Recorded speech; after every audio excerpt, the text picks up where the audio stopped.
I served my country as a soldier. I served the community as a volunteer firefighter. Just a regular blue-collar worker, tired of the division in politics, decided to stand up and try to make a change. Thank you. Awesome. Thank you for that, Kurt. And let's say Lee Carter, you have the floor. Thank you so much. I'm Lee Carter. I'm a member of the Virginia House of Delegates representing the 50th District, which is the city of Manassas and parts of western Prince William County. And I don't come from a normal background for a politician. I'm not a lawyer. I'm not wealthy. I'm an enlisted Marine Corps veteran and an electronics repairman, and I got involved in politics after I got hurt at work in the summer of 2015. It was a very Mr. Smith Goes to Washington kind of thing, although I should have realized that that was a cautionary tale. But I've been fighting for the last 4 years to improve the lives of working people both in and out of the workplace, and I'm continuing that fight in this campaign for governor. Thank you, Lee. And with that, Merle Rutledge, you have the floor. Hello, my name is Merle Rutledge. I'm the private citizen running up against the politicians. I'm from Chatham. I'm running for the Republican nomination. And I look forward to making sure people know the difference between regular pro-American citizens and those who are politicians. We are trying to make significant changes in the future, and we are trying to make sure that people know that they have the leadership that they could depend on, not those who are scared to make politically incorrect decisions. And I'm definitely politically incorrect. Thank you. Thank you, Merle. So now that we're all acquainted with one another, let's jump right in with our first question, and we can just catch Jennifer Mclellan up to speed when she joins us. So our first question. I think it's safe to say that the past year has been very difficult and a trying time for everyone. But I know that I have personally been able to find some moments of joy and hope within the chaos, like taking out bird watching or witnessing the first inauguration of the first woman to the position of vice president. So what I would like to know is what moment, big or small, public or private, has given you hope in the past year? Let's start with Lee. Well, that's an easy one. You might hear some snuffling sounds in the background. I have a 10-day-old little baby daughter. She's my youngest. She's just on the other side of the room right now, kind of between naps at the moment. But my partner and I, we have a Brady Bunch. This is our first one together, but it's number 4 total. You know, it's having a loving partner and wonderful kids here at home that has kept me going through quarantine, because I've been very, very strictly quarantined for a year now. I am tired of looking at these 4 walls. I am definitely ready to get my vaccine and get back out there and live life and sing karaoke again, because I missed that. But yeah, it's the birth of my youngest on March 3rd. That's the biggest moment. Oh my gosh. What a wonderful thing to give you hope in the middle of a global pandemic. I know that being around family has been comforting for me. I moved back home when everything happened, so that's really something, Lee. Thank you for sharing that. Merle, would you like to share with us what has given you hope?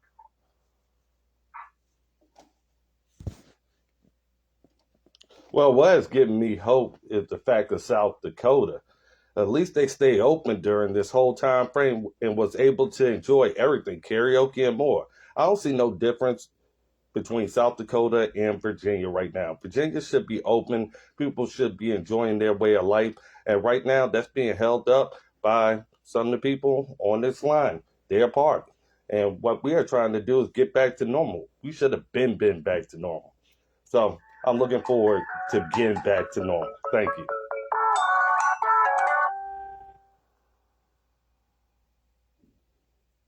You want to pick up where you left off, Merle? I'm finished with that answer. Okay, well, thank you for that. And Kurt Santini, what has given you hope during this past year? So it's been the people of Virginia, to be honest with you.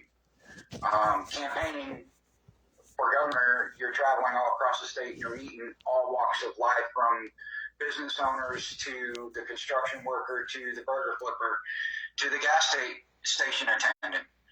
And having conversations with these people, there's a lot of political conversations happening in everyday life. And the hope that I'm getting is it doesn't matter if you're a Democrat or Republican or an independent, there are commonalities that we have as Virginians that we want change in. And those commonalities gives me hope because that Democrat is able to have a conversation with a Republican candidate and look me in the eye and go, you've got my vote. I like what you're saying. You're looking for solutions.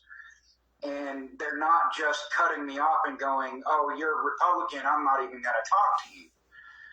The media likes to portray that that's happening all over the country, but in reality, here in Virginia, at least, the people are more than willing to have the conversation to find solutions to the issues we're having, not only as Virginians, but as Americans. And that's really what gives me hope. Thank you. Yeah, absolutely. It definitely is comforting to be able to understand that a bunch of us are experiencing very similar problems. So that makes it easier to relate to one another and easier to hopefully move forward with some solutions. So let's start with question number 2. Let's wind back the clock to childhood for everyone. My mom has been a huge fan of Loretta Lynn for as long as she can remember because of her music and her style. And what I want to know is, growing up, which musician, athlete, or otherwise famous person did you look up to and why? Let's start with Merle Rutledge.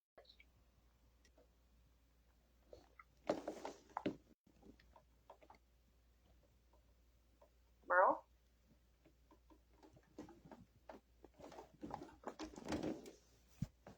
Looks like you're having a little bit of technical difficulty.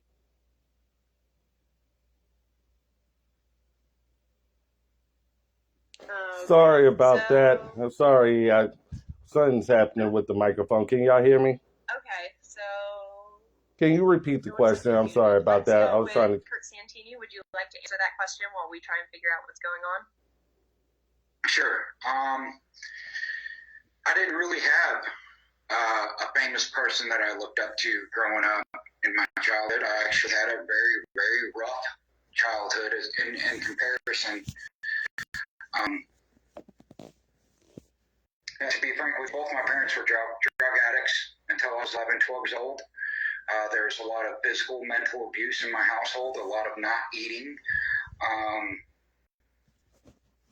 Even, some really dramatic things. So if I had to say I looked up to somebody, it would be a number of different people throughout my childhood that was kind of the light in my darkness. Whether it was my grandfather playing the blues, smoking cigars with me in the garage because Grandma hated the smell of his cigars, or whether it was my best friend at the time, his mother, who whooped my rear when I did something wrong, but gave me that breakaway from, the negativity that I was living in my own home. Or, another best friend's mom who, took me into the closet, literally put a mattress against the wall and said, punch away at the mattress. Let all your anger out. I know what you're going through is wrong. I can literally count on one hand 5 people that have been very instrumental in making me become the person I was.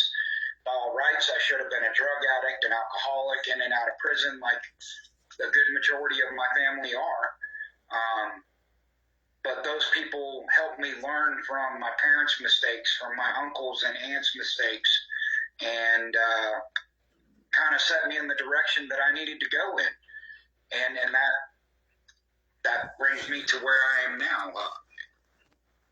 Those people were my inspiration. Those people were my heroes. So, thank you. What a wonderful answer. Thank you for sharing that, Kurt. Lee Carter, would you like to answer the question next? Yeah, it's again, it's really hard to pick just one person. I was born in '87, right? So my childhood is the '90s, and there wasn't really like one sort of cultural touchstone type person. There wasn't any of these, sort of monolithic media figures, your Johnny Carsons or whatever. That was all sort of done before I was a thing. I grew up in a military family. My dad was Coast Guard. He also owned a Taekwondo school, which did not do particularly well. My mom was always working, so I had a pretty rough childhood as well, although certainly not as rough as what Mr. Santini talked about.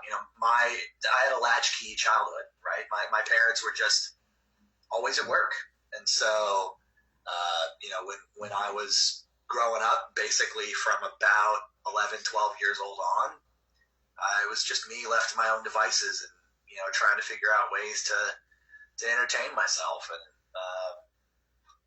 it's kind of hard to pick, a single person, when there's so many sort of, influences in American social life from the 90s. And, it's just kind of everyone, I guess. Well, thank you for saying that, Lee. Merle, let's give you another opportunity to answer the question. I hope your technical difficulty is solved. It looks like it's just fine. Can you repeat the question real quick so I could go ahead and answer? Yes, sir. Mm-hmm. I said my mom has been a huge fan of Loretta Lynn for as long as she can remember because of her music and her style. And so I was just curious as to growing up, was there any musician, athlete, or otherwise famous person that you looked up to and why? I would say my mother. She always was about working hard and always about making sure your schoolwork came first. She wanted us to be successful. And I could say when growing up, she had to make a tough decision. We was living in Irvington, New Jersey when I was very young. And it used to be beautiful. You used to be able to run around, go to the playground, all of that. And we thought change was going to be better. So my mother was voting Democrat to take out Republicans. And slowly but surely, the city got worse. The school wasn't changing. It got worse. And we couldn't do the same things we normally would do, which would be play with our friends. We had to make sure somebody was with us all the time. And we had to move to Chatham, Virginia after crime got so bad. And while being down here, she made sure I was always about hard work, don't ever quit, and also face adversity, just like I have always done before. But it's always good to know that my mother is one of my biggest heroes because she never quit on me. And even though she's gone, I won't quit on her, just like I won't quit on Virginia. Thank you. That's a great answer. I think I hope everybody is able to look up to their mom. That's a good feeling to have her in your corner fighting for you. Jennifer Mclellan, I see that you're able to join us. It's so lovely to see you. Would you like me to repeat the question? Were you able to hear the question that we're answering? I heard the question, and first I want to apologize for being late. I had another Zoom panel that ran a little bit long, but it is a pleasure to be with you all. I wish we could be together in person, and I look forward to being together really quickly or really soon. You will find out from my answer that I'm a huge nerd. My parents actually grew up during the Depression in the segregated South.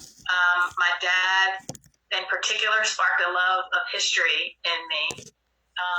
But just listening to their stories, I think, like Merle, I have to say my parents were role models. My mom, in particular, who was the 12th of 14 children in a small town on the Gulf Coast of Mississippi called DeLille. Her mother was a domestic. Her grandmother, her great-grandmother, all of her sisters, all of her brothers were laborers or in the military. because the only school there went to 8th grade. And she worked for a couple of years so that she could save money and go live in Pass Christian just to go to high school. So she was the first member of her family to go beyond the 8th grade and ultimately became a college counselor. My dad grew up in Nashville, the son of educators, and he lost his mother at a young age, but was alternated between grandparents' homes, raised by two very strong grandmothers who, by the time he met my mom and raised my sisters and I, he raised us to be very strong women. But they sparked in me a love of history. And I think there are a number of people in history I looked up to, but one that really sparked my interest in government and politics and began to shape my early political thought was Robert Kennedy. I can't help but answer one of your later questions in this one because they're related. When I was 11, I saw a movie about John F. Kennedy, a miniseries, and I was fascinated. And I'm the type of person, when I'm interested in something, I have to know everything there is to know about it. And once I learned about the Kennedy administration, and Robert Kennedy in particular, his capacity for personal growth, and how much he changed over his life. And despite growing up in privilege, he became a champion for the poor and the marginalized. And a lot of that was because of the personal suffering in his own life and how he could take that personal suffering and connect with others through their suffering. And as was said of him in his eulogy, and I paraphrase a little bit, he was someone who, by the time he died, saw suffering and tried to ease it, saw problems and tried to solve them. And his work was not finished. And I got interested in government in part because I didn't see anybody picking up the torch. That once he was killed and Martin Luther King was killed, and I wanted to pick up that torch because my parents' lives taught me government can be a powerful force for change and solving problems. I'm going to jump right in there. I'm sorry to interrupt you, but I think that's what a wonderful thing to be able to do right now, especially when there's so much communal suffering, that we can hopefully use that to be constructive and build toward the future. I'm going to move on to question number 3 and ask you all to describe a distinct moment when you realized you wanted to become a public servant of Virginia, or a moment that set you on the direct path to becoming a public servant, and you see that now looking back. So let's start with Lee Carter. For me, there definitely is a set moment. I was installing lighting control systems, and I was working on a job site in East Peoria, Illinois, and living in Virginia, working for a Georgia company, and working on a job site in Illinois. So any lawyers in the room can probably figure out where this is headed. But someone else had miswired the panel that I was working on. There was a wire that was supposed to have 24 volts on it, and it had 145 volts AC, and I got that in one hand and out the other. Thankfully, it didn't stop my heart. It didn't cause enough muscle damage to clog up my kidneys. Those are the two major ways that an electrical injury can be lethal. But I wrenched my back pulling away from the panel, and I couldn't walk more than 50 feet at a stretch for about 2.5 months.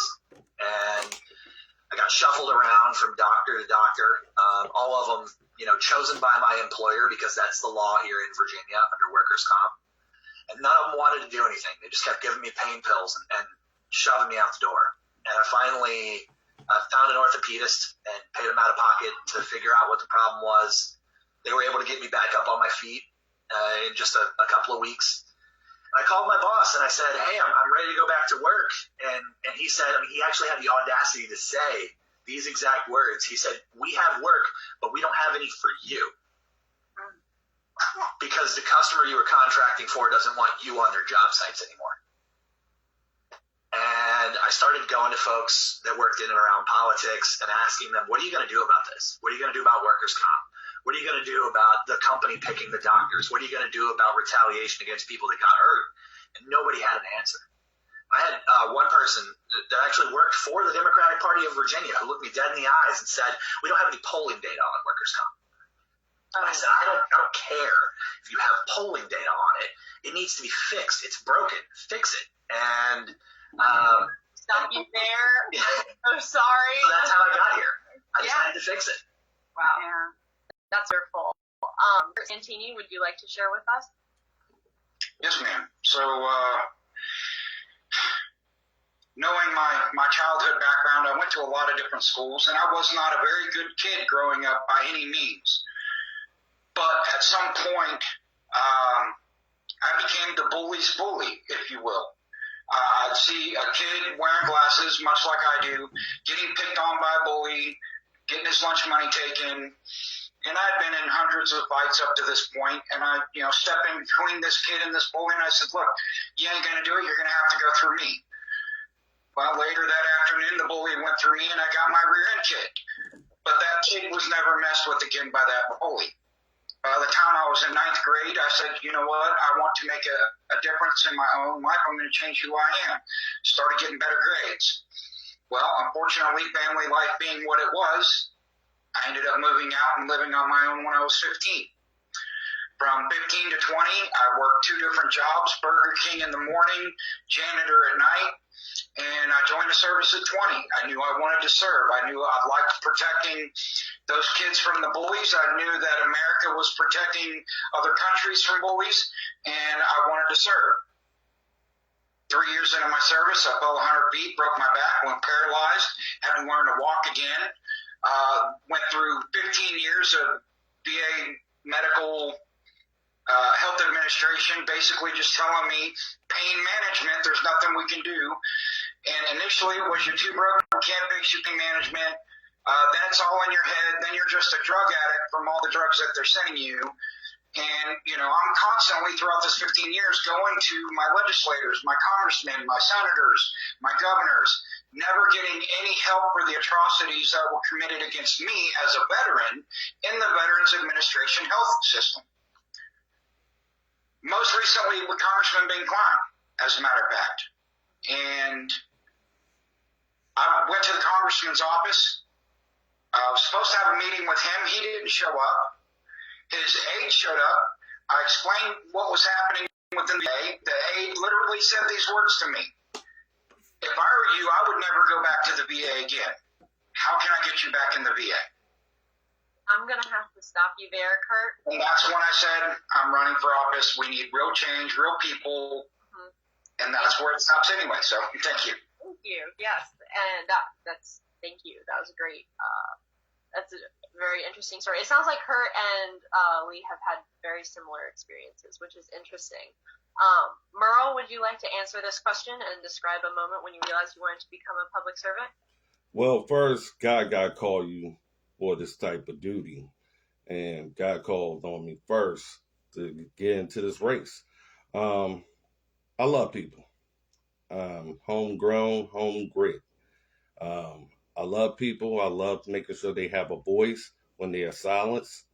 I have dealt with all types of government agencies, from the local to the state to the federal level. And it's all politics. It's not about us, the people. It's all about lining their pockets. That's why we need term limits. And after watching government become more corrupt, after restricting our freedoms every single day, and seeing our future go out of control, I said enough is enough. We need to get back to common sense and conservative values. The fact is, Virginia failed the stress test. Every business has one, to see what happens when these conditions come to head. And we failed it badly. And I felt like I was the only person willing to go against the monsters and the politicians and restore freedom and power back to the people. And that's what got me into politics, me going against the grain. Wonderful. Thank you. Jennifer Mclellan, I'll let you answer the question next.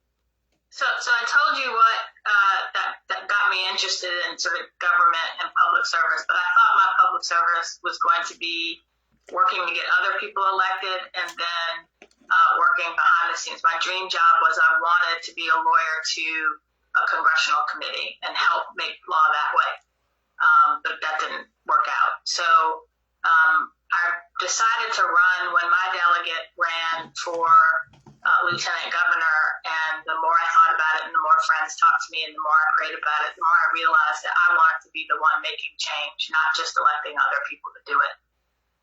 And so that's what prompted me to run for the House of Delegates in 2005, really, again, working to solve problems and address constituent concerns, and make government more reflective of the diversity of the people that we serve, and making sure that voices and perspectives that are not in the halls of government are heard and uplifted. When I first got elected, I was a young Black woman from the most Democratic district in the state, in a body that was predominantly white men over 50 who were Republican. And I used my life experience and my platform to uplift voices that were not heard in the General Assembly, and I've continued to do that my entire career in the legislature, and that's a big part of why I want to be governor, is to make sure that we are building a government that's truly by, of, and for all the people and gives them a say in the solutions to their problems. What a great mission to have. Thank you for that. So let's go on to question number 4.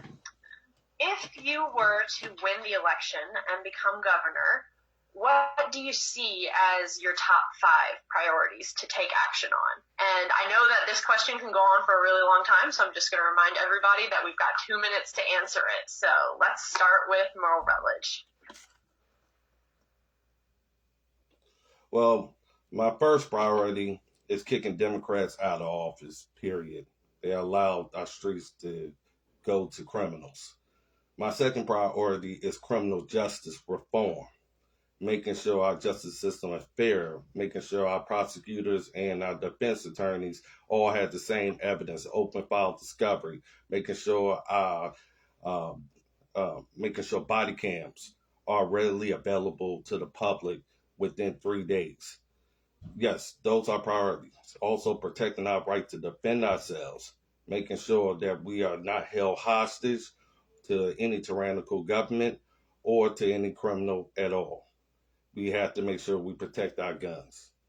And my fourth one is reforming the family courts and the Department of Social Services and the Division of Child Protective Services, which all is lumped into one. I'm tired of them selling our kids to sex traffickers. Somebody got to get to the bottom of that and fix the system. And it takes no longer business as usual Republican to get the job done. And my fifth one is to make sure our elections have the integrity that's needed so we don't have this back and forth going on. I'm going to make sure for FOIA purposes, I plan on exempting most of the exemptions that come from FOIA. The people need to know how their government works and the people's business. And I'm going to make sure they know where every penny is going and making sure that we do everything in our power to restore trust in the Virginia politician. But too bad we have a swamp. Thank you. All right. Thank you, Merle. Now let's go to Jennifer Mclellan. So my top priority will be to rebuild our education system, our economy and healthcare and economic safety nets in a way that addresses the inequity that was there before COVID started and has been made worse by COVID, in a way that recognizes how COVID and technology and trends that were coming that are now here and that affect things going forward. So we can't just recover to where we were a year ago.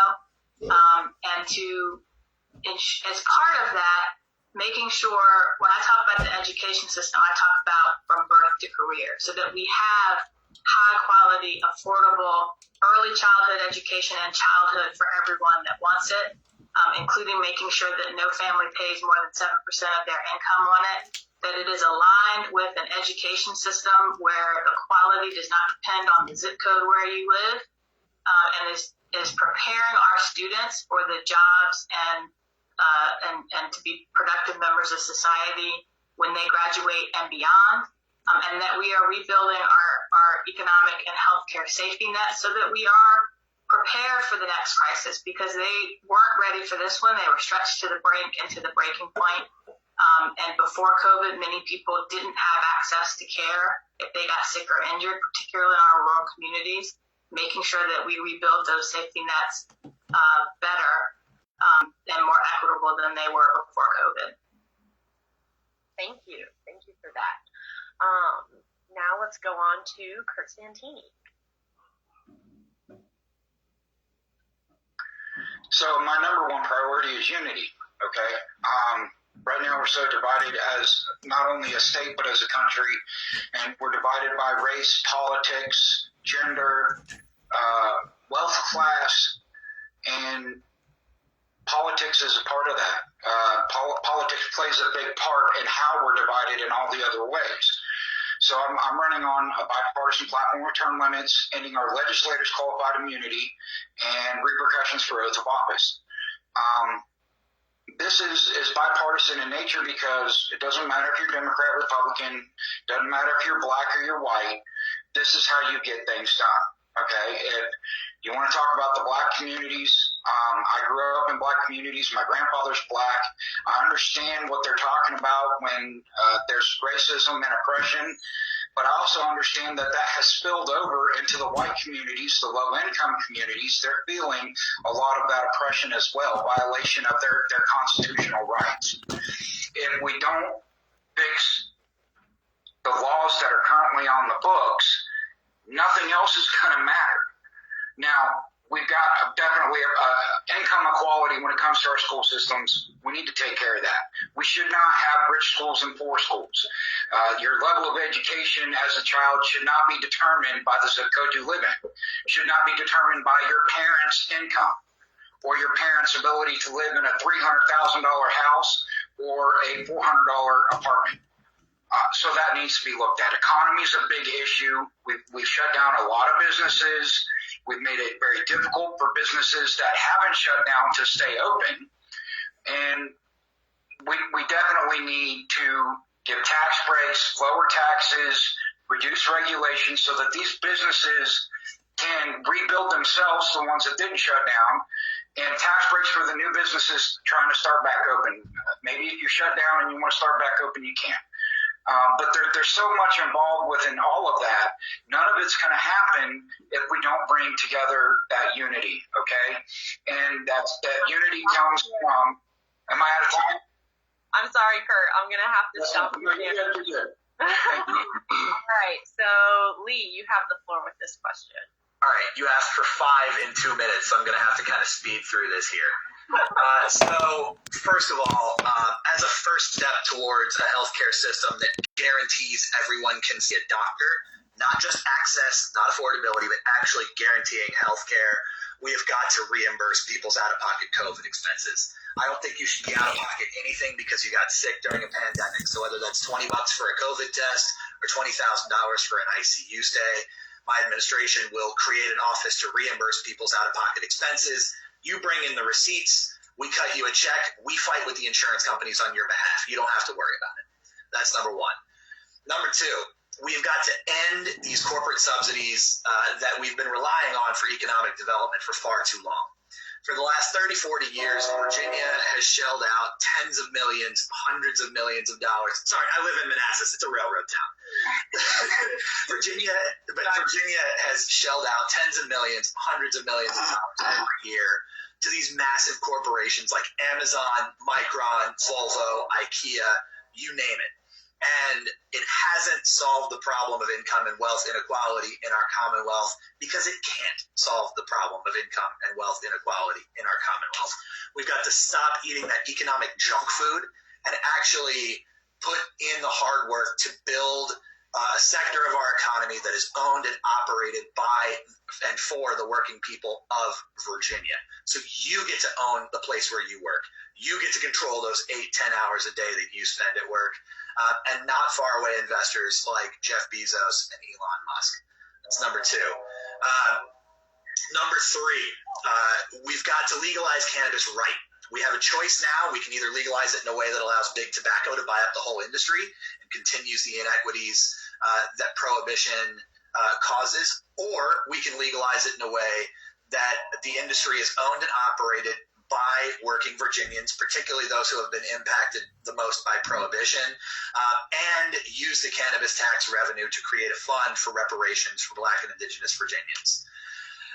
Number four. I am so sorry, but your time is up, and we're going to have to move on to question number 5. You'll just have to send out a message with put in the chat to 4 and 5. So question number 5, this is personally my favorite. As someone who is running for the position of governor of Virginia, if you could say something to your 18-year-old self, what would you say?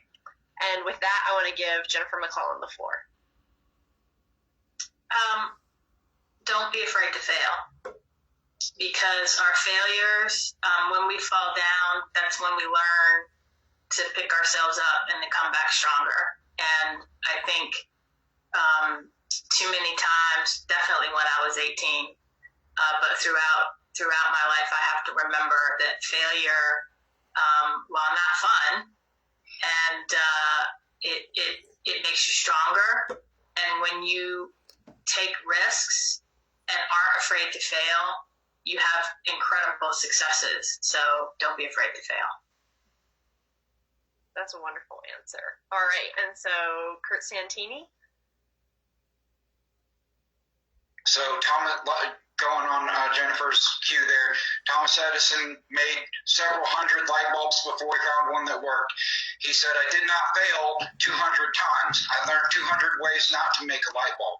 So as long as you do not quit, you have not failed, okay? You just got to keep putting one foot in front of the other. To my 18-year-old self, I say be more involved in politics younger, because it's going to be harder to fix it later. Invest in Microsoft, video games, billion-dollar industries by the time you're in your 40s. I think that's great advice to tell your 18-year-old self. All right, Lee Carter, what would you say? I would say don't just vote for the federal offices. You know, everybody gets caught up in federal politics. It's what gets all the headlines. It's what gets everybody's attention. The presidency, the U.S. Senate, the U.S. House, they're the big sexy things in the room. But where decisions are actually made that impact people's lives, that's a school board, that's a city council or a county board or a state legislature. So, you know, I would tell that young 18-year-old idealistic Lee Carter working at a Barnes & Noble in North Carolina, you know, forget about all the advice about, you know, the major trajectory of your life. I wouldn't try to avoid any of the screw-ups that I've made, but I would say actually get to know who's making decisions at the local level and hold their feet to the fire, because they're the ones that are screwing things up the most. Thank you for that, Lee. Merle Rutledge, you have the floor. Well, I would tell my 18-year-old self, I would say don't be a Democrat. Socialism doesn't work. You will be used for your vote by the wrong party. Make sure you build a wall sooner than later because of the problems we having at the border, and never close up Virginia or your country at all based off of any kind of flu. So basically, that's why I would be telling my 18-year-old self, and make sure that you go to the right bathroom. Thank you. All right. Well, before we wrap things up, we have some extra time, and I would like to share with you all that we would like to give you 4 incredible guests some homework. And in the weeks leading up to this event, Just Orange has been asking the young citizens of Virginia to share with us their number 1 issues that they would like the incoming governor to take action on. And so we think it's important to share these results with you to create a direct line of communication between the youngest voting citizens of Virginia and those hoping to represent them. Our results told us that young Virginians want to see increased voter accessibility, quick and equitable COVID vaccine distribution, criminal justice reform with the legalization of marijuana, an increase in the minimum wage, a decrease in agricultural runoff entering the Chesapeake Bay, and addressing the funding disparities in the Virginia school systems. And so just from what we've discussed today, it already sounds like a bunch of you have these same goals in mind. And so your homework assignment is to prioritize these issues going forward, but a bunch of you already have a head start, so that's wonderful. And I'm going to open up the floor for people with questions if they would like to ask you questions. I will say real quick, actually, I'm not going to open up the floor yet because I already saw that there was a question in the chat that I really liked, and so I want to ask that one. The question is from Suniti. In an age of Trumpism, how would you promote tolerance and the well-being of citizens? And with that being said, I think I would like to start with Kurt Santini. So, yes, I am a Trump fan, but let me make it clear, wrong is wrong, right is right. That's all there is to it. We have to look past the media bias on one side or the other, and we have to look at the policy at which we're talking about enacting or taking off the table. We have to look at how that affects the everyday person, the blue-collar worker, the low-income, the middle-income, and the business owner. Because it doesn't matter if one policy works for your low-income, but it hurts your business owner. It doesn't help to have a policy that helps your business owner or hurts your low-income. Excuse me. So it's all about looking at the policy and making sure that it's not worded, that the language isn't done in a way that hurts Virginians, period. All right, thank you. And Lee Carter, your answer? Yeah, could you restate the question, please? Yes, so in an age of Trumpism, how can we promote tolerance and for Virginian citizens? Yeah, I think that we're definitely in one of the periods of our history where there is an increased risk for politically motivated violence. And when I'm a fan of history. When you look historically at the periods of time where that's the case, it's also the periods where income and wealth inequality are at their highest. It's the periods where the overwhelming majority of people feel disempowered and disenfranchised by the political systems, where they feel taken advantage of in the workplace. And, you hear Mr. Santini and I both talking about our experiences before getting involved in politics, and they're very similar. And, my answer to that question is that you've got to figure out how to channel those experiences, those dissatisfactions into something that is productive, that is beneficial to the overwhelming majority of people. Because if you don't, then you will get a demagogue like former President Trump who will come in and instead of saying,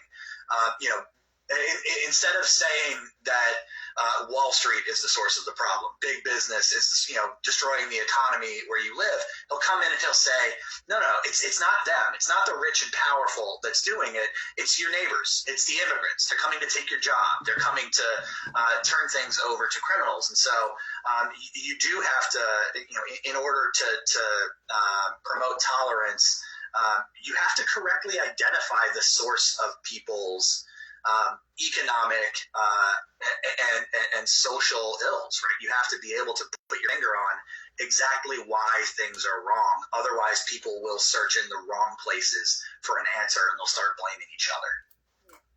Thank you for that, Lee. Merle Rutledge, your insight? How dare they blame President Trump for what happened in the summer of 2020? Let's be honest here. Y'all have mixed messages, but I'm going to tell the truth for once that the Democrats don't tell. See, Trump wanted stiffer punishment for political retaliation to make sure people wasn't harmed just because they supported anybody in any political party. He also was criminal justice reform, past that, where Obama let those prisoners rot.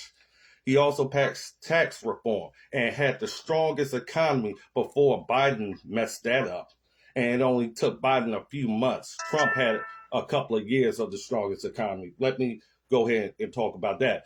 And the next one, how dare the Democrats talk about that part when they was the ones who was inciting the riots and wasn't holding them accountable, the Marxists. And Lee Carter was getting along with them because he was over there. Rutledge, if we could not. Okay. I'll stick. That would be super awesome. Okay, I'll step off on that one. Where was the leadership? That's what I'm talking about, where Democrats had called for peace. It wasn't there. They was calling for it to continue, make them uncomfortable, all of that type of stuff. So where was the empathy, Democrats? I guess it is what it is. Thank you for that, Merle. And Jennifer Mclellan, during an age of Trumpism, how would you promote tolerance and the well-being of Virginia citizens? I think the key to tolerance is understanding that everyone's beliefs, their needs, their problems, their issues, their political views, all are shaped by their life experiences and what they know. And that we have to listen to each other empathetically and understand where each other are coming from. And when we do that, we will find common ground. And part of it is also having a true, complete, honest look at our history as a Commonwealth, as a country, and how it has shaped who we are today and where we need to go and how our systems were created and how they work and how they don't. And when we do that, we will find out all of us want pretty much the same things. We want a job that pays well. We want our kids to get a good education, have an opportunity to do better than we did. We want to know when we get sick or injured that we can get care. And we want to live in safe, healthy communities. The challenges to why we each can't get there are different. But if we start from where we have common ground and then listen to each other's perspectives and work together, we will solve our problems. But we've got to understand that people use our differences to divide us in order to stay in power. They have done that for over 150 years. And if we let them do it, they will continue to do it. But if we focus on what unites us and solving our problems, we will be unified. Thank you for that, Jennifer McClellan. It sounds like that resonated with a lot of people in the chat. With that being said, I would like to open the floor we've got about 7 minutes before the end of this call, and so I would like to open the floor to our viewers if you'd like to unmute yourselves and come forward with any questions for anyone. Now is the time to do it.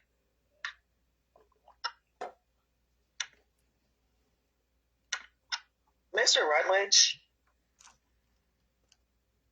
my name is Alyssa Waller. I'm a citizen here in Orange County. And in your previous statement, you mentioned where was the leadership? Well, I'm going to shoot back to you with the person that you seem to feel was leading us in the right direction. You know, I often quote adage to reflects leadership. He was the ultimate leader. He was the chief in command. So if it was about leadership, how come no responsibility falls on him, and what would you do different? Well, first off, my leadership would have said police is going to be police and lock up the rioters. We're going to have law and order in Virginia as a leader. But the number one thing I would have done was address my people, my citizens, and told them this behavior is unacceptable regardless of what politician tells you to do wrong. Wrong is wrong, and you will be held accountable. We know what peaceful protest means. And it was an insult to Dr. Martin Luther King Jr. for those rioters, not the peaceful protesters, but the rioters who created havoc on our streets. We cannot have people being attacked for no reason other than the color of their skin or in support of their police or whoever they support. We should be able to handle our disagreements civilly. But the fact is, we cannot do it. Oh, okay. Thank you. Thank you. Thank you for your question. Thank you for that, Merle.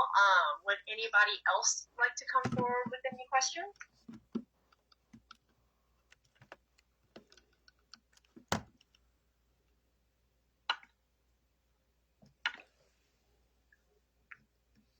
if I may interject again, you did answer about how you would handle it, but you still didn't answer the question as far as where was the accountability and responsibility of the commander-in-chief?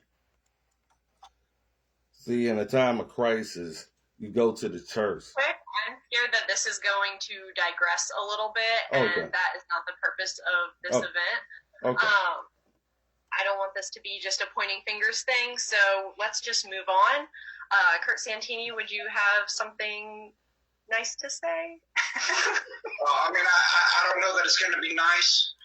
It's all about perspective on whether something is nice or isn't nice.